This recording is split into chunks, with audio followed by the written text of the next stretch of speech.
ಓಂ ತದೇತತ್ ಸಹಸ್ರಂ ತತ್ಸರ್ವಂ ತಸ್ಯಮೀನ್ನಂ ಮಿತ್ರಂ ದಕ್ಷಿಣಂ ಸದಿತಿ ಪ್ರಾಣಃ ಪರೋಕ್ಷಪ್ರಿಯಾ ಇವ ಹಿ ದೇವಾಃ ಪರೋಕ್ಷಪ್ರಿಯಾ ಇವ ಹಿ ದೇವಾಃ.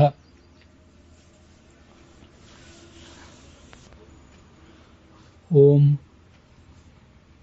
ವೇದ್ಯಾಯ ನಮಃ.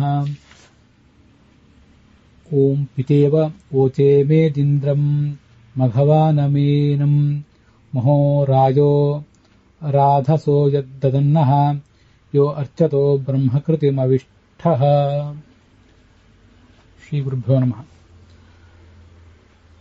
ಮಹಾಭಾರತದ ಅನುಶಾಸನ ಪರ್ವದ 427ನೇ ಈ ಭಾಗದಲ್ಲಿ ವಿಷ್ಣು ಸಹಸ್ರನಾಮ ಸ್ತೋತ್ರದ 168ನೇಯ ನಾಮ ವೇದ್ಯ ಅಂತನ್ನುವುದು ಮತ್ತೆ ಅದಕ್ಕೆ ಸಂಬಂಧಪಟ್ಟಂತಹ ಬೃಹತಿ ಮಂತ್ರ ಇವೆರಡನ್ನು ಕೂಡ ನಾವೀಗ ಶ್ರವಣ ಮಾಡಬೇಕಾಗಿದೆ. ಅದಕ್ಕಿಂತ ಮೊದಲು ಈ ವೇದ್ಯ ಎಂಬ ಶಬ್ದಕ್ಕೆ ಏನು ಅರ್ಥಗಳನ್ನು ಹೇಳ್ತಾರೆ ಅಂತ ಅನ್ನೋದು ನೋಡೋಣ. ಎಲ್ಲ ವೇದಗಳಿಂದಲೂ ತಿಳಿಯಲ್ಪಟ್ಟವನು ಮತ್ತೆ ಮೋಕ್ಷಕ್ಕಾಗಿ ಮೋಕ್ಷ ಸಂಪತ್ತಿಗಾಗಿ ಎಲ್ಲ ಜೀವರು ಕೂಡ ತಿಳಿಯಬೇಕಾದದ್ದು, ಶರಣು ಹೋಗಬೇಕಾದದ್ದು ಇವನನ್ನೇ. ಆ ಕಾರಣದಿಂದ ಅವನನ್ನ ವೇದ್ಯ ಅಂತ ಸಾಮಾನ್ಯವಾಗಿ ಎಲ್ಲ ವ್ಯಾಖ್ಯಾನಕಾರರು ಹೇಳ್ತಾರೆ. ಎಲ್ಲ ವ್ಯಾಖ್ಯಾನಕಾರರಲ್ಲೂ ಕಂಡುಬರುವಂತಹ ಒಂದು ಸಾಮಾನ್ಯವಾದ ಅರ್ಥ ಇದು. ವೇದ ಅಂದ್ರೆ ಜ್ಞಾನ ಅಂತ ಅರ್ಥ. ಆ ಜ್ಞಾನವನ್ನ ನಮಗೆ ಕೊಡುವಂಥವನು.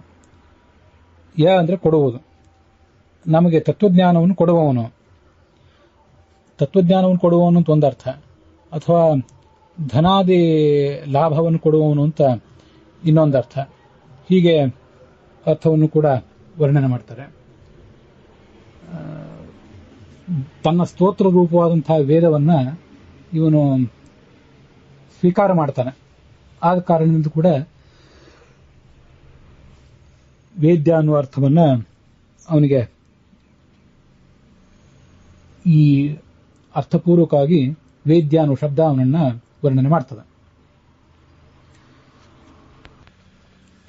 ಇದಕ್ಕೆ ಸಂಬಂಧಪಟ್ಟಂತಹ ಮೂಲ ಬೃಹತಿ ಮಂತ್ರ ಏನಿದೆ ಮತ್ತೆ ಮೂಲ ಋಗ್ವೇದದ ಮಂತ್ರ, ಆ ಋಗ್ವೇದದ ಮಂತ್ರಕ್ಕೆ ಯಾರ್ಯಾರು ಏನೇನು ಅರ್ಥವನ್ನು ಹೇಳಿದ್ದಾರೆ, ಮತ್ತೆ ಅದಕ್ಕೆ ಸಂಬಂಧಪಟ್ಟಂತಹ ಬೃಹತಿ ಮಂತ್ರ ಏನಿದೆ ಅವೆಲ್ಲವನ್ನು ಕೂಡ ಈಗ ನಾವು ನೋಡೋಣ.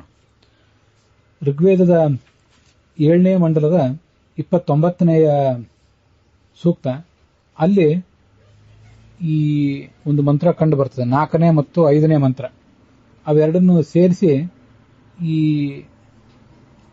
ಬೃಹತಿ ಮಂತ್ರವನ್ನ ಹೆಣೆದಿದ್ದಾರೆ.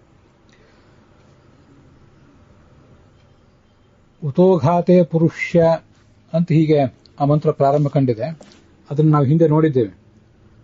ಅಧಾಹತ್ವ ಮಘವನ್ ಜೋಹವೀಮಿ ತ್ವಮ್ನ ಇಂದ್ರಾಸಿ ಪ್ರಮತಿ ಪಿತೇವ ಅಂತ 4ನೇ ಮಂತ್ರ ಕೊನೆ ಕಾಣ್ತದೆ. 4ನೇ ಮಂತ್ರದ ಉತ್ತರಾರ್ಧ ಅದು. ಅಲ್ಲಿ ಪಿತೇವ ಅಂತಿದೆ.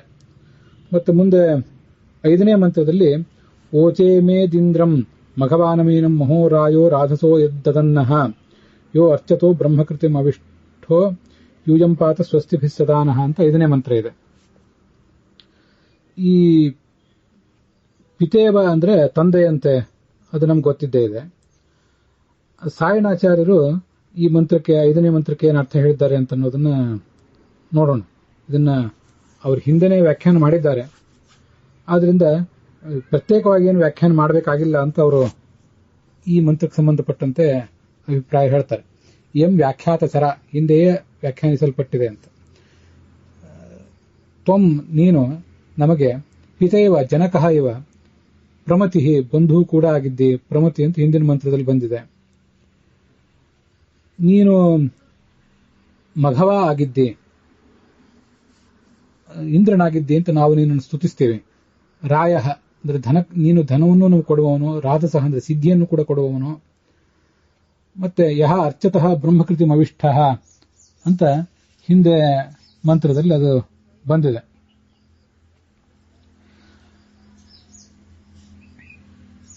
ಈ ಅತೀಂದ್ರ ಮತ್ತು ಸಂಗ್ರಹ ಅನ್ನುವಲ್ಲಿ ಯೋ ಅರ್ಚತೋ ಬ್ರಹ್ಮಕೃತಿಮವಿಷ್ಠೋ ಯುಜಂಪಾತ ಸ್ವಸ್ತಿ ವಿಸ್ಸದಾನಃ ಅಂತ ಬಂದಿದೆ.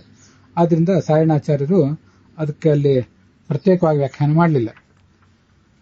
ಆ ಅರ್ಥವನ್ನ ಇಲ್ಲಿ ಮುಂದೆ ನಾವು ರಘುನಾಥ ತೀರ್ಥರು ಮತ್ತೆ ಭಗವಂತಾಚಾರ್ಯರು ಹೇಗೆ ಅರ್ಥ ಮಾಡಿದ್ದಾರೆ ಅಂತ ಅನ್ನೋದನ್ನು ನೋಡುವಾಗ ನಮಗದು ಸ್ಪಷ್ಟ ಆಗ್ತದೆ.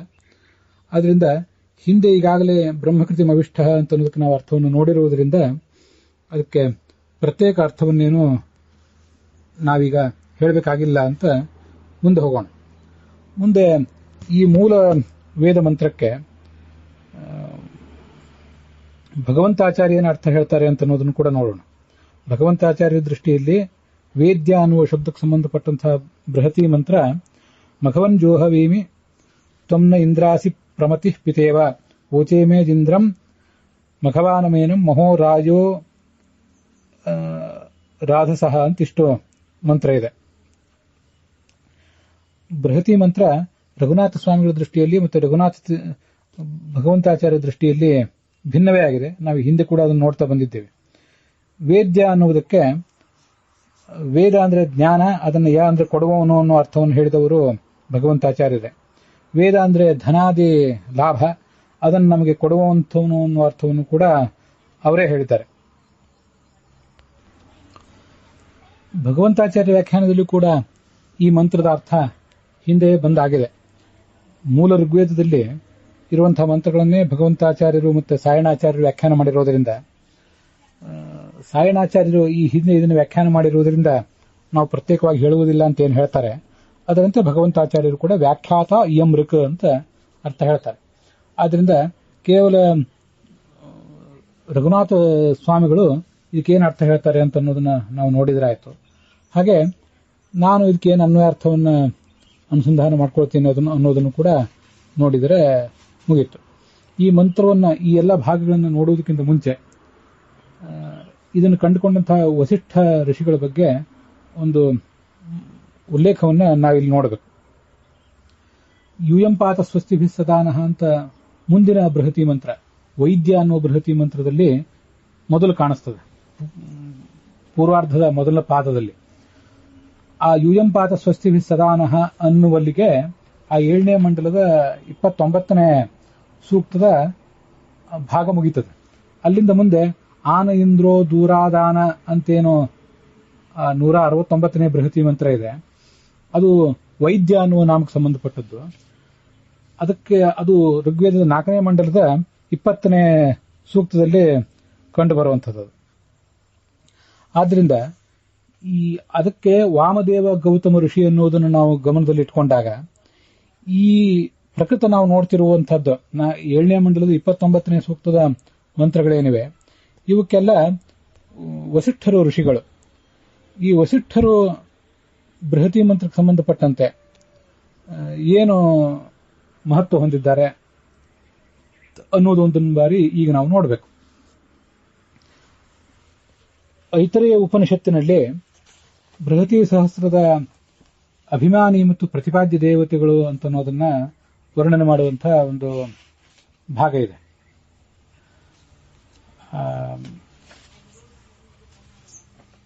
ಮೂಲ ಉಪನಿಷತ್ತಿನಲ್ಲಿಯೇ ಈ ವಿಚಾರ ವ್ಯಕ್ತ ಆಗಿದೆ.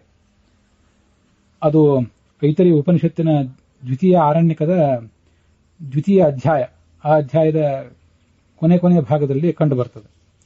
ಬೃಹತಿ ಸಹಸ್ರದ ಅಭಿಮಾನಿ ಮತ್ತು ಪ್ರತಿಪಾದ್ಯ ದೇವತೆಗಳು, ಹಾಗೆ ಬೃಹತಿ ಸಹಸ್ರ ಉಪಾಸನೆಯಿಂದ 100 ವರ್ಷ ಹರಿಜ್ಞಾನ ಫಲ, ಬೃಹತಿ ಸಹಸ್ರ ಉಪಾಸನೆಯಿಂದ ಬ್ರಹ್ಮ ಪ್ರಾಪ್ತಿ, ಹೀಗೆಲ್ಲ ಭಾಗ ಮುಂದುವರಿತದೆ. ಅಲ್ಲಿ ಬೃಹತಿ ಸಹಸ್ರದ ಅಭಿಮಾನಿ ಮತ್ತು ಪ್ರತಿಪಾದ್ಯ ದೇವತೆಗಳನ್ನ ವರ್ಣನೆ ಮಾಡುವ ಪ್ರಸಂಗದಲ್ಲಿ ಈ ವಸಿಷ್ಠ ಇವರ ಬಗ್ಗೆ ಒಂದು ಉಲ್ಲೇಖ ಇದೆ. ಉಪನಿಷತ್ನಲ್ಲೂ ಇದೆ, ಮುಂದೆ ಭಾಷ್ಯದಲ್ಲೂ ಕೂಡ ಅದು ಕಂಡು ಬರ್ತದೆ. ತದ್ವಾ ಇದಂ ಬೃಹತಿ ಸಹಸ್ರಂ ಸಂಪನ್ನಂ ಅಂತ ಆ ಉಪನಿಷತ್ತಿನ ಆ ಭಾಗ ಪ್ರಾರಂಭ ಕಾಣ್ತದೆ.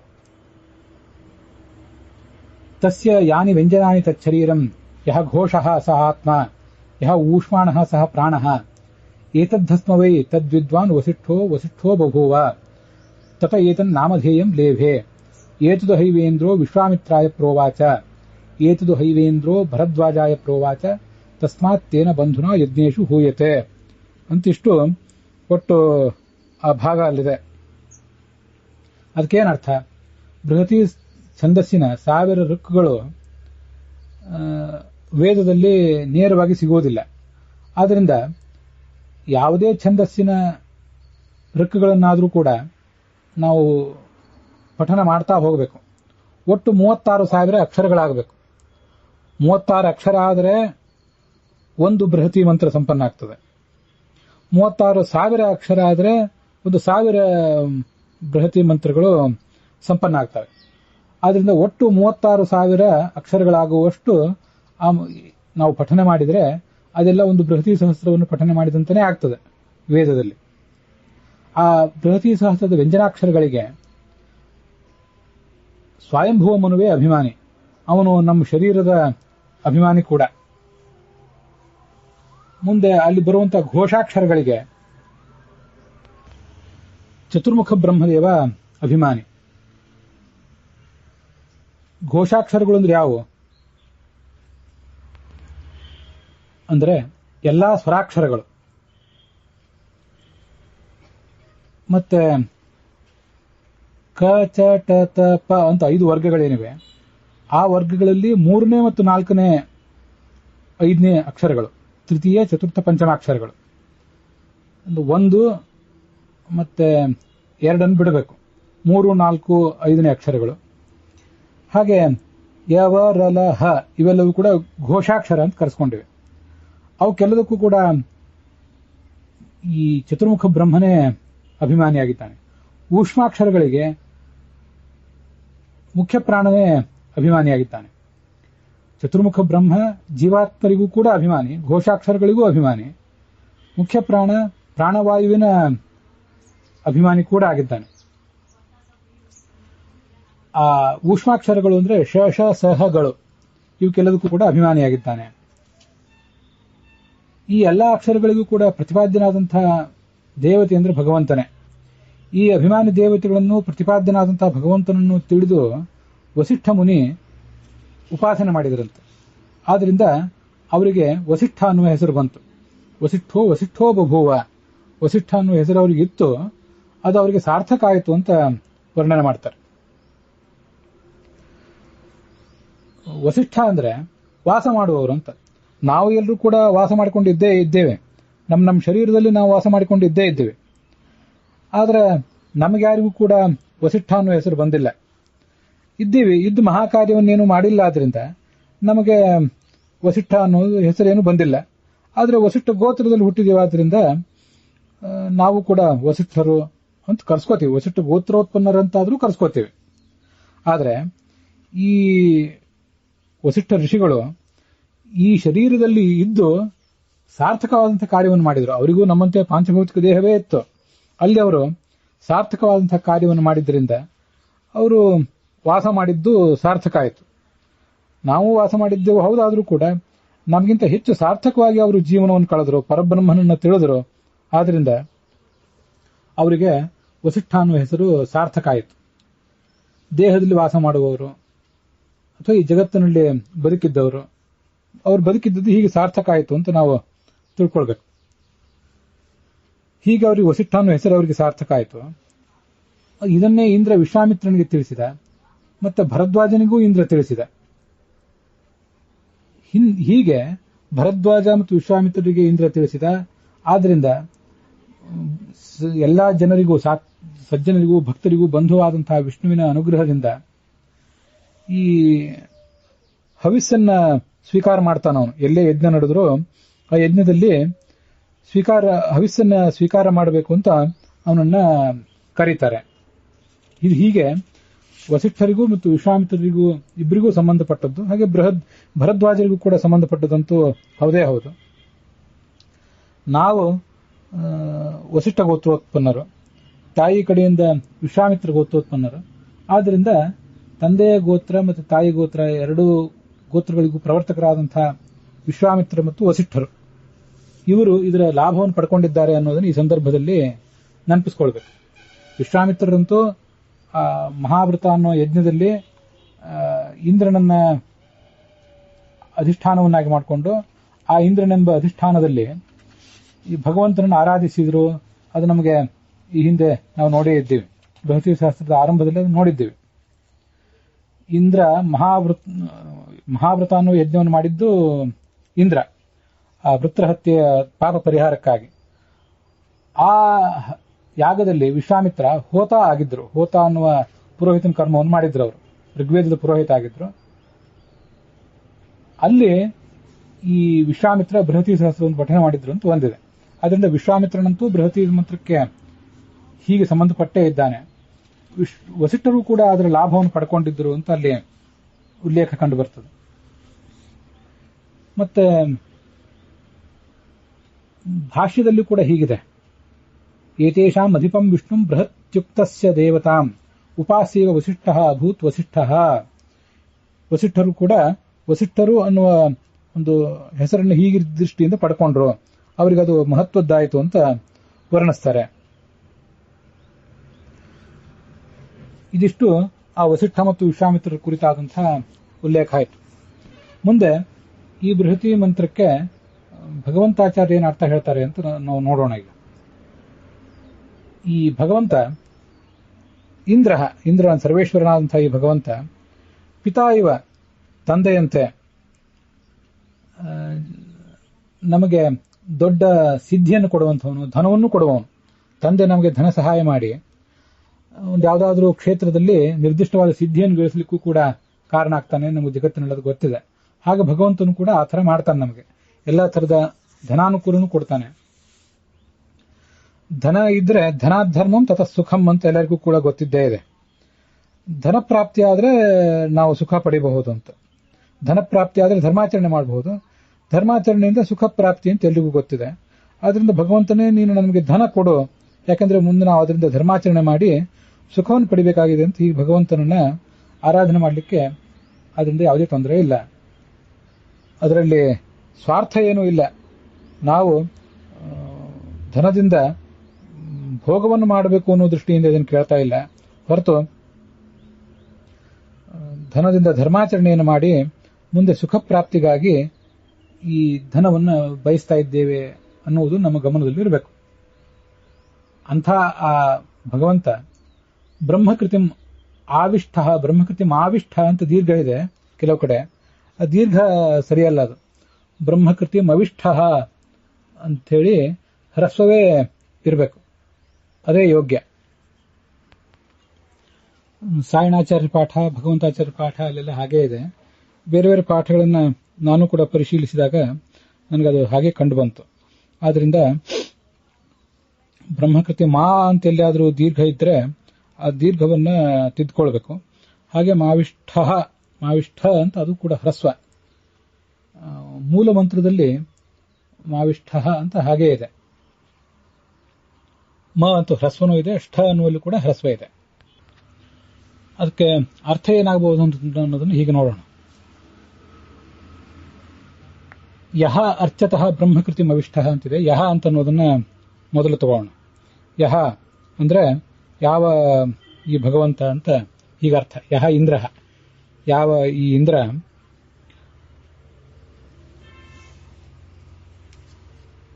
ನಹ ಯತ್ ನಹ ಬೇಡ, ಯತ್ ಏನ ಕಾರಣೇನ, ಯಾವ ಕಾರಣದಿಂದ, ನಹ ಅಂದ್ರೆ ಅಸ್ಮಭ್ಯಂ ನಮಗೆ, ಪಿತಾ ಇವ ತಂದೆಯಂತೆ, ಮಹಃ ಅಂದ್ರೆ ಮಹತಃ ದೊಡ್ಡ ಪ್ರಮಾಣದ, ರಾಯ ಜ್ಞಾನಧನಸ್ಯ ಧನವನ್ನು ಕೊಡ್ತಾನೆ, ಹಾಗೆ ಜ್ಞಾನವೆಂಬ ಧನವನ್ನು ಕೂಡ ಅವನು ನಮಗೆ ಕೊಡ್ತಾನೆ. ರಾಧಸಃ ಮೋಕ್ಷರೂಪ ಸಿದ್ಧೇಶ್ಚ, ಮೊದಲು ಜ್ಞಾನಧನ, ಮೊದಲು ಈ ಲೌಕಿಕವಾದಂತಹ ಧನ, ಆ ಲೌಕಿಕವಾದ ಧನದಿಂದ ಧರ್ಮಾಚರಣೆ ಇತ್ಯಾದಿಗಳನ್ನು ಮಾಡಿದ್ದಾದ್ಮೇಲೆ ಜ್ಞಾನಧನ, ಅದರಿಂದ ಮುಂದೆ ರಾಧಸಃ ಅಂದ್ರೆ ಮೋಕ್ಷರೂಪ ಸಿದ್ಧಿಯನ್ನು ಅವನು ನಮಗೆ ಕೊಡ್ತಾನೆ. ದದತ್ ಕೊಡ್ತಾ ಇದ್ದಾನವನು ಯಾವ ಕಾಲದಿಂದಲೂ ಕೂಡ. ಅಪಿಚ ಮತ್ತು ಕೂಡ ಅರ್ಚತಃ ತನ್ನನ್ನು ಯಾರು ಪೂಜಿಸುವಂತಹ ಭಕ್ತರಿದ್ದಾರೆ, ಭಕ್ತರ ಗುಂಪು, ಭಕ್ತರ ಗಣ, ಆ ಭಕ್ತರ ಗಣದ ಬ್ರಹ್ಮಕೃತಿ ಅಂದ್ರೆ ವೇದಾದಿ ಸ್ತೋತ್ರ, ಅವರು ತನ್ನನ್ನು ಉದ್ದೇಶಿಸಿ ಮಾಡುವಂತಹ ವೇದಾದಿ ಸ್ತೋತ್ರ, ಅಥವಾ ಅವರೇ ವಸಿಷ್ಠ ವಿಶ್ವಾಮಿತ್ರರಂತಹ ದೊಡ್ಡ ಋಷಿಗಳಾಗಿದ್ದರೆ ಅವರು ಕಂಡುಕೊಂಡಿರುವಂತಹ ವೇದಾದಿ ಮಂತ್ರಗಳನ್ನು ಅವಿಷ್ಠ ಅವನು ಸ್ವೀಕಾರ ಮಾಡ್ತಾನೆ. ತತ್ ತೇ ಕಾರಣದಿಂದ ಏನಂ ಈ ಭಗವಂತನನ್ನ ಭಗವಾನಂ ಜ್ಞಾನಧನವಂತಂ ಜೀವನ ಯಜ್ಞಪತಿಂ ವಾ, ಇದು ನಾನಲ್ಲಿ ಮಾಡಿಕೊಂಡಿರುವಂತಹ ಅರ್ಥ. ಜ್ಞಾನಧನ ಉಳ್ಳವನೂ ಅವನೇ, ನಮ್ಗೆ ಅದನ್ನು ಕೊಡುವವನೂ ಅವನೇ. ಹಾಗೆ ನಮ್ಮ ಜೀವನ ಯಜ್ಞದ ಪತಿಯಂತೂ ಅವನನ್ನೇ ನಾವು ಓಚೇಮ ಇತ್ ವಚ್ಯಾಮ ಏವ, ನಾವು ಅವನನ್ನ ಹೀಗೆ ಅವನನ್ನ ನಾವು ವರ್ಣಿಸ್ತೇವೆ ಅಂತ ಅದರ ತಾತ್ಪರ್ಯ. ಇಲ್ಲಿ ವೇದ್ಯ ಅಂದ್ರೆ ವೇದ್ಯತೆ ಶಾಸ್ತ್ರೈಹಿ ಇತಿ ವೇದ್ಯ, ಇದು ಸ್ಪಷ್ಟವಾಗಿ ಗೊತ್ತಾಗ್ತದೆ. ಶಾಸ್ತ್ರಗಳಿಂದ ವೇದ್ಯತೆ ತಿಳಿಯಲ್ಪಡ್ತಾನೆ, ವಿಧಜ್ಞಾನೇ ಧಾತು, ಆದ್ರಿಂದ ವೇದ್ಯ ಅಂತ ಅರ್ಥ. ಇದೇ ಅರ್ಥವನ್ನೇ ಬೃಹತಿ ಮಂತ್ರ ಬ್ರಹ್ಮಕೃತಿಂ ಅವಿಷ್ಠ ಎಂಬ 2 ಶಬ್ದಗಳಿಂದ ವರ್ಣನೆ ಮಾಡಿದೆ. ಇದು ಬೃಹತಿ ಮಂತ್ರಕ್ಕೂ ವೇದ್ಯ ಎಂಬ ನಾಮಕ್ಕೂ ಇರುವಂತಹ ಸಂಬಂಧ. ಅಲ್ಲಿ ಅವಿಷ್ಠ ಎಂಬಲ್ಲಿ ಅವದೀಪ್ತವು ಅಂತ ಧಾತು ಇದೆ. ಅದು ಅವಧಾತುವಿಗೆ ದೀಪ್ತಿ ಅಂತ ಅರ್ಥ. ಓಂಕಾರದ ಅನೇಕ ಅರ್ಥಗಳನ್ನು ಹೇಳುವಾಗ ಅದರಲ್ಲಿ 33ನೇ ಅರ್ಥ ಮತ್ತು 36ನೇ ಅರ್ಥ ಇತ್ಯಾದಿಗಳನ್ನು ನಾವಿಲ್ಲಿ ಬಳಕೆ ಮಾಡ್ಕೊಂಡಿದ್ದೇನೆ. ಅವಧಾತುವಿಗೆ ದೀಪ್ತಿ ಅಂತ ಅರ್ಥ ಇದೆ.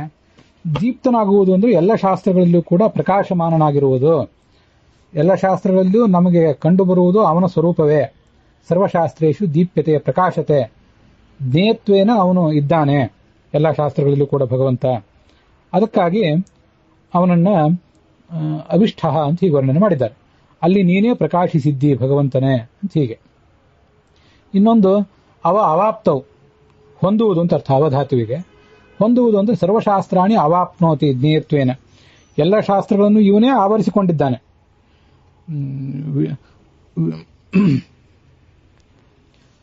ವೇದೇ ರಾಮಾಯಣೇ ಚೈವ ಪುರಾಣೇ ಭಾರತೆ ತಥಾ ಆದಾವಂತ್ಯೇ ಚ ಮಧ್ಯೆ ಚ ವಿಷ್ಣು ಸರ್ವತ್ರ ಗೀಯತೆ ಅಂತ ಹರಿವಂಶದ ಮಾತಿದೆ. ವೇದ, ಮೂಲ ರಾಮಾಯಣ ಮತ್ತು ವಾಲ್ಮೀಕಿ ರಾಮಾಯಣ, ಭಾಗವತಾದಿ 18 ಪುರಾಣಗಳು, ಭಾರತ, ಪಂಚರಾತ್ರ ಇತ್ಯಾದಿ ಎಲ್ಲಾ ಶಾಸ್ತ್ರಗಳಲ್ಲೂ ಕೂಡ ಆದವು ಅಂತ್ಯೇಚ, ಆರಂಭದಲ್ಲಿ, ಕೊನೆ ಭಾಗದಲ್ಲಿ, ಮಧ್ಯದಲ್ಲಿ ಎಲ್ಲಾ ಕಡೆಯೂ ಕೂಡ ವಿಷ್ಣುವೇ ವರ್ಣಿಸಲ್ಪಟ್ಟಿದ್ದಾನೆ. ಹೀಗಾಗಿ ಅವನೇ ಎಲ್ಲ ಕಡೆ ವ್ಯಾಪಿಸಿಕೊಂಡಿದ್ದಾನೆ ಶಾಸ್ತ್ರದಲ್ಲಿ ಅಂತ ಅದರ ಅರ್ಥ ನಾವು ತಿಳ್ಕೊಳ್ಬಹುದು. ಇದು ಬ್ರಹ್ಮಕೃತಿಂ ಅವಿಷ್ಠ ಎಂಬ 2 ಶಬ್ದಗಳು ಬೃಹತಿ ಮಂತ್ರದ್ದು. ಮತ್ತೆ ಈ ವೇದ್ಯ ಅನ್ನುವ ನಾಮ ಅವೆರಡಕ್ಕೂ ಕೂಡ ಇರುವಂತಹ ಸಂಬಂಧವನ್ನು ನಾವು ಹೀಗೆ ತಿಳ್ಕೊಳ್ಬಹುದು. ರಘುನಾಥ ಸ್ವಾಮಿಗಳು ಕೂಡ ಅನೇನ ಸ್ತುತಿರೂಪಂ ವೇದಂ ಯಾತಿ, ಸ್ತುತಿರೂಪವಾದ ವೇದವನ್ನ, ವೇದ ಯ ಅಂತಿದೆ, ವೇದ ಮತ್ತು ಯ ಈ 2 ಶಬ್ದಗಳಿಂದ ವೇದ್ಯ ಅನ್ನೋ ಶಬ್ದ ಹುಟ್ಟಿದೆ. ಸ್ತುತಿರೂಪವಾದ ವೇದವನ್ನು ಇವನು ಯಾತಿ ಗಚ್ಚತಿ ಹೋಗ್ತಾನೆ. ಆ ಕಾರಣಕ್ಕಾಗಿ ಇವನಿಗೆ ವೇದ್ಯ ಅಂತ ಹೀಗೆ ಹೆಸರನ್ನ ಅವರು ತೋರಿಸಿಕೊಟ್ಟಿದ್ದಾರೆ. ಆದ್ರಿಂದ ವೇದ್ಯ ಎಂಬ ನಾಮಕ್ಕೆ ಮತ್ತು ಆ ಬೃಹತಿ ಮಂತ್ರಕ್ಕಿರುವಂತಹ ಸಂಬಂಧ ಆಯ್ತಿದೆ. ಭಗವಂತನೇ ನೀನು ನಮಗೆ ತಂದೆ, ಭಾವಾರ್ಥ ನೋಡೋಣ ಈಗ. ಭಗವಂತನೇ ನೀನು ನಮಗೆ ತಂದೆಯಂತೆ ಉತ್ತಮ ಜ್ಞಾನ ಧನವನ್ನ ಮತ್ತೆ ಲೌಕಿಕವಾದ ಧನವನ್ನ, ಮೋಕ್ಷವೆಂಬ ಸಿದ್ಧಿಯನ್ನೂ ಕೊಡುವಂಥವನು ನೀನು. ಅಲ್ಲದೆ ನಿನ್ನನ್ನು ಆರಾಧಿಸುವಂತಹ ಸಾಧಕ ವರ್ಗ ನಿನ್ನನ್ನು ಉದ್ದೇಶಿಸಿ ಮಾಡುವಂತಹ ಯಾವ್ಯಾವುದು ವೇದಾದಿ ಶಾಸ್ತ್ರಗಳ ಸ್ತೋತ್ರ ಇದೆ, ಆ ಎಲ್ಲಾ ಶಾಸ್ತ್ರಗಳಿಂದಲೂ ನೀನೇ ಪ್ರಕಾಶಿತನಾಗಿರ್ತಿ. ಅದರಿಂದಲೂ ತಿಳಿದು ಬರುವಂಥವನು ನೀನೇ. ಆ ಎಲ್ಲ ಶಾಸ್ತ್ರಗಳನ್ನು ಆವರಿಸಿಕೊಂಡು ಬಿಟ್ಟಿದ್ದಿ ನೀನು. ಆದ್ದರಿಂದ ನಿನ್ನನ್ನೇ ಜ್ಞಾನದ ಧನದ ಅಧಿಪತಿ, ನಿನ್ನನ್ನು ಜ್ಞಾನಧನಾಧಿಪತಿ ಅಂತ ನಾವು ವರ್ಣನೆ ಮಾಡಿದ್ರೆ ನಮಗೂ ಲೌಕಿಕ ಧನ ಮತ್ತೆ ಜ್ಞಾನಧನ ಅಂತ ಅನ್ನೋದು ಒಂದಿಷ್ಟು ಪ್ರಾಪ್ತ ಆಗ್ತದೆ. ಮತ್ತೆ ನಮ್ಮ ಜೀವನ ಯಜ್ಞದ ಪತಿಯೂ ಕೂಡ ನೀನೇ ಆಗಿದ್ದೆ. ಹೀಗೆ ಎಲ್ಲವನ್ನು ಕೂಡ ನಾವು ನಿನಗೆ ಅರ್ಪಿಸಿದ್ದೇವೆ ಅಂತ ಅದರ ಭಾವಾರ್ಥ. ವೇದ್ಯ ಎಂಬ ಶಬ್ದಕ್ಕೆ ಮತ್ತೇನೇನು ಅರ್ಥ ಆಗ್ತದೆ ಅಂತ ಅನ್ನೋದನ್ನ ನೋಡೋಣ. ವೇದೈಶ್ಚ ಸರ್ವೈಹಿ ಅಹಮೇವ ವೇದ್ಯ ಅರ್ಥ ಮಾತ್ರ ಅಲ್ಲ, ಅದಕ್ಕೆ ಸಂಬಂಧಪಟ್ಟಂತಹ ಉಲ್ಲೇಖಗಳೇನಿವೆ ಅಂತ ಅನ್ನೋದನ್ನು ಕೂಡ ಇಲ್ಲಿ ನೋಡೋಣ. ಎಲ್ಲ ವೇದಗಳಿಂದಲೂ ನಾನೇ ವೇದ್ಯನಾಗಿದ್ದೇನೆ ಅಂತ ಭಗವಂತ ಭಗವದ್ಗೀತಾದಲ್ಲಿ ಹೇಳಿದ್ದಾನೆ. ವೇದೈಶ್ಚ ಸರ್ವೈ ಅಹಮೇವ ವೇದ್ಯ ಅಂತ.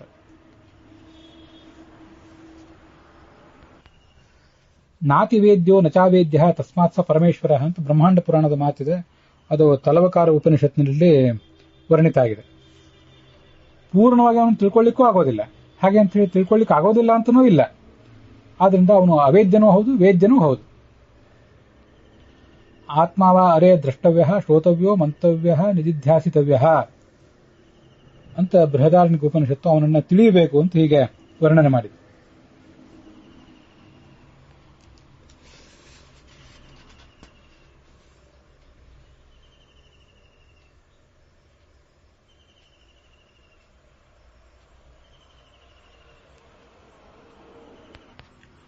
ವೇದ್ಯ ಅಂದ್ರೆ ವಿದ್ಯಾ ಸಂಬಂಧಿ, ಎಲ್ಲಾ ವಿದ್ಯೆಗಳಿಗೂ ಕೂಡ ಸಂಬಂಧಪಟ್ಟಂಥವನು ಈ ಭಗವಂತನೇ ಆಗಿದ್ದಾನೆ ಅಂತ ಲಕ್ಷಾಲಂಕಾರ ಅವನನ್ನು ವರ್ಣಿಸ್ತದೆ. ಅದರ ಮುಂದೆ ಶಾಂಕರ ಭಾಷ್ಯದಲ್ಲಿ ಮತ್ತೆ ಪರಾಶರ ಭಟ್ಟರ ವ್ಯಾಖ್ಯಾನದಲ್ಲಿ ಏನೇನು ಅರ್ಥಗಳಿವೆ ಅಂತ ಅನ್ನೋದನ್ನು ನೋಡೋಣ. ವೇದ್ಯ ಅಂದ್ರೆ ತಿಳಿಲಿಕ್ಕೆ ಯೋಗ್ಯನಾದವನು, ಮೋಕ್ಷವನ್ನು ಬಯಸುವವರಿಂದ ತಿಳಿಲಿಕ್ಕೆ ಯೋಗ್ಯನಾದವನು, ಮೋಕ್ಷವನ್ನು ಬಯಸುವವರು ಇವನನ್ನೇ ತಿಳಿಯಬೇಕು. ಇದು ಶಂಕರಾಚಾರ್ಯ ಹೇಳುವ ಅರ್ಥ. ಸರ್ವೈಶ್ಚ ವೇದಿತು ಶಕ್ಯ ಸೌಲಭ್ಯಾದ್ ವೇದ್ಯ ಈರಿತಃ. ತನ್ನ ಅತೀಂದ್ರಿಯ ಮಹಿಮೆಯನ್ನ ಇವನು ಎಲ್ಲಾ ಕಡೆ ಪ್ರಕಟಿಸಿದ್ದಾನೆ. ಆದ್ರಿಂದ ಸುಲಭವಾಗಿ ಎಲ್ಲರಿಂದಲೂ ಕೂಡ ಅವನು ತಿಳಿಯಲ್ಪಡುವವನು ಅಂತ ಅರ್ಥವನ್ನು ಪರಾಶರ ಭಟ್ಟರು ವರ್ಣನೆ ಮಾಡ್ತಾರೆ. ಭಾಗವತದ ತಾತ್ಪರ್ಯದಲ್ಲಿ ಬರುವಂತಹ ಒಂದು ವೇದವಾಕ್ಯ ನನಗೆ ಹೀಗೆ ನೆನಪಿಗೆ ಬರ್ತದೆ. ವೇದೋ ವದನ್ನಪಿ ಹರಿಂ ನಭಕ್ತಿ ಅಜ್ಞಾಯ ಸುಸ್ಫುಟಂ. ವೇದ ಭಗವಂತನನ್ನು ಹೇಳ್ತದೆ, ಆದರೆ ಸ್ಪಷ್ಟವಾಗಿ ಹೇಳುವುದಿಲ್ಲ. ತಥಾಪ್ಯನುಭವಾರೋಹ ಪ್ರಸನ್ನೆ ಕೇಶವೇ ಭವೇತ್. ಆದರೆ ಭಗವಂತ ಪ್ರಸನ್ನನಾದರೆ ಅವನನ್ನ ನಾವು ತಿಳಿಯಬಹುದು, ಇಲ್ಲದೆ ಹೋದರೆ ಅವನನ್ನು ತಿಳಿಯೋದು ಸಾಧ್ಯ ಇಲ್ಲ ಅಂತ ಅದರ ತಾತ್ಪರ್ಯ. ಹೀಗೆ ವೇದ್ಯ ಭಕ್ತರಿಗೆ ತನ್ನ ಅನುಗ್ರಹದಿಂದಲೇ ತನ್ನನ್ನು ತಾನು ತಿಳಿಸ್ತಾನೆ, ಇಲ್ಲದೆ ಹೋದರೆ ಅವನನ್ನು ತಿಳಿಯುವುದು ಸಾಧ್ಯ ಇಲ್ಲ ಅಂತ ತಾತ್ಪರ್ಯ. ವೇದ್ಯ ಜ್ಞೇಯ ಇಷ್ಟ ಅರ್ಥವನ್ನ ಸತ್ಯಸಂಧ ಸ್ವಾಮಿಗಳು ಕೂಡ ವರ್ಣನೆ ಮಾಡ್ತಾರೆ. ಅಲ್ಲಿಗೆ ಆ ವೇದ್ಯ ಎಂಬ ನಾಮದ ಅರ್ಥ ವರ್ಣನ ಮತ್ತು ಅದಕ್ಕೆ ಸಂಬಂಧಪಟ್ಟಂತಹ ಬೃಹತಿ ಮಂತ್ರದ ಅರ್ಥ ವಿವರಣ ಇದೆಲ್ಲ ಮುಕ್ತಾಯ ಕಂಡಿದೆ. ನಾವೆಲ್ಲರೂ ಕೂಡ ಸಾಧಕರಾದವರು ಅವಶ್ಯವಾಗಿ ಅವನನ್ನು ತಿಳಿಯಬೇಕು, ಅವನನ್ನು ತಿಳಿಯಲಿಕ್ಕೆ ಸಾಧ್ಯವೂ ಇದೆ. ಅದು ಒಂದು, ಅವನೇ ಎಲ್ಲಾ ಶಾಸ್ತ್ರಗಳಿಂದಲೂ ತಿಳಿಯಲ್ಪಡುವವನು ಅಂತ ಅರ್ಥ. ವೇದ್ಯ ಅಂದ್ರೆ ತಿಳಿಯಲ್ಪಡುವವನು, ಎಲ್ಲಾ ಶಾಸ್ತ್ರಗಳಿಂದ ಅಂತ ಅನ್ನೋದನ್ನ ನಾವಲ್ಲಿ ಮಾಡ್ಕೊಂಡಿದ್ದೇವೆ. ಎಲ್ಲರಿಂದಲೂ ತಿಳಿಯಲ್ಪಡುವಂಥವನು, ಇದು ಮುಖ್ಯ. ನಮ್ಮಂಥವರಿಗೆ ಸಣ್ಣವರಿಗೆ ಅವನು ತಿಳಿಯೋದಿಲ್ಲ ಅಂತಲ್ಲ. ನಾತಿ ವೇದ್ಯೋ ನಚಾವೇದ್ಯ ಅಂತ ತಲವಕಾರದ ಮಾತನ್ನು ನಾವು ಈಗಾಗಲೇ ನೋಡಿದ್ದೇವೆ. ಪೂರ್ಣವಾಗಿ ತಿಳಿಯೋಕೆ ಸಾಧ್ಯ ಇಲ್ಲ, ಆದರೆ ಸ್ವಲ್ಪ ಸ್ವಲ್ಪ ಆದರೂ ತಿಳಿತಾನ ಅವನು. ನಮ್ಮಂಥವರು ಕೂಡ ನಮ್ಮ ಶಕ್ತಿಗೆ ಅನುಗುಣವಾಗಿ ಅವನನ್ನು ತಿಳಿಯುವುದು ಸಾಧ್ಯವೇ ಇದೆ. ಎಲ್ಲಾ ಶಾಸ್ತ್ರಗಳಿಂದಲೂ ವೇದ್ಯ ಅಂತ ಒಂದರ್ಥ, ಎಲ್ಲಾ ಜನರಿಂದಲೂ ಅವರವರ ಯೋಗ್ಯತೆಗೆ ಅನುಗುಣವಾಗಿ ವೇದ್ಯ ಅಂತ ಒಂದರ್ಥ. ಹೀಗೆ ಆ ಭಗವಂತ ಎಲ್ಲರಿಗೂ ವೇದ್ಯನಾಗಿದ್ದಾನೆ, ಗಮ್ಯನೂ ಆಗಿದ್ದಾನೆ ಅನ್ನುವುದನ್ನ ಈ ನಾಮದಿಂದ ನಾವು ತಿಳ್ಕೊಳ್ಬಹುದು. ಹೀಗೆ ಅವನು ವೇದ್ಯ, ಲಕ್ಷ್ಮೀದೇವಿ ಆ ಕಾರಣದ ವೇದ್ಯ ಆಗಿದ್ದಾಳೆ. ವೇದಗಳಿಂದ ವೇದ್ಯ ಅನ್ನೋ ಅರ್ಥವನ್ನು ಕೂಡ ನಾವು ತಿಳ್ಕೋಬಹುದು. ವೇದಗಳಿಂದ ಅವನು ತಿಳಿಯಲ್ಪಡ್ತಾನೆ, ವೇದಾದಿ ಶಾಸ್ತ್ರಗಳಿಂದ. ವೇದ ಶಬ್ದ, ಅದಕ್ಕೆ ಯ ಅನ್ನುವಂಥ ಒಂದು ಪ್ರತ್ಯಯ, ನಾವು ಈಗಾಗಲೇ ಅದನ್ನು ನೋಡಿದ್ದೀವಿ. ಇಷ್ಟು ಅರ್ಥಗಳನ್ನ ಆ ವೈದ್ಯ ಎಂಬ ಶಬ್ದದಿಂದ ನಾವು ಅನುಸಂಧಾನಿಸಬಹುದಾಗಿದೆ. ಅಲ್ಲಿಗೆ ಈ ಭಾಗ ಸಮಾಪ್ತವಾಗಿದೆ.